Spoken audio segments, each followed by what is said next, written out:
మెదక్ జిల్లా చేగుంట మండలం double bedroom ఇండ్ల లబ్ధిదారులు ఆందోళన చేపట్టారు. గత ప్రభుత్వం 108 ఇండ్లు నిర్మించినదని, డబుల్ బెడ్రూమ్ ఇండ్ల లబ్ధిదారుల జాబితాలో పేర్లు వచ్చినప్పటికీ వారికి ఇంకా అధికారికంగా ఇండ్లు ఇవ్వడం లేదని, అలాగే వారికి కేటాయించిన డబుల్ బెడ్రూమ్ ఇంట్లో వారు అనధికారికంగా గృహప్రవేశం చేశారు. సమాచారం తెలుసుకున్న చేగుంట తహసీల్దార్ శ్రీకాంత్, ఆర్ఐ సర్వేయర్ తమ రెవెన్యూ సిబ్బంది మీకు పర్మిషన్ లేదంటూ వారిని బయటికి పంపించడానికి ప్రయత్నం చేయగా లబ్ధిదారులు తిరస్కరించారు. దీనితో చేగుంట తహసీల్దార్ శ్రీకాంత్ లబ్ధిదారులకు సోమవారం వరకు ఖాళీ చేయాలని ఆదేశించారు.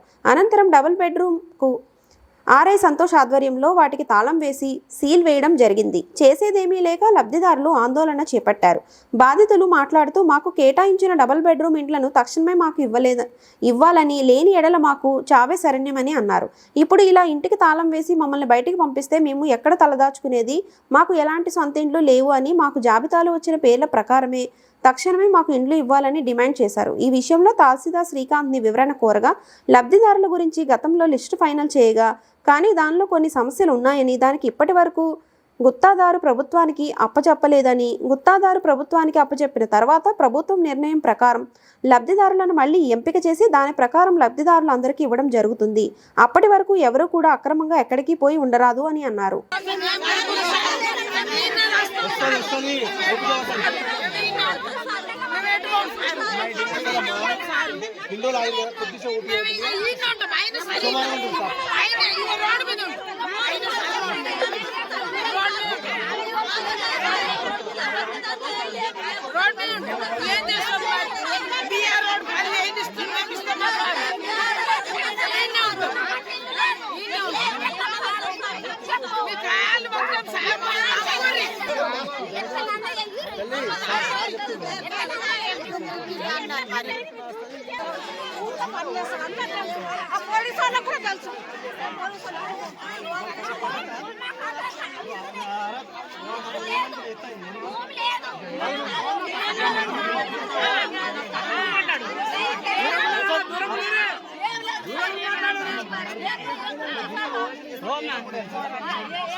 ఇంకేం చేస్తున్నాం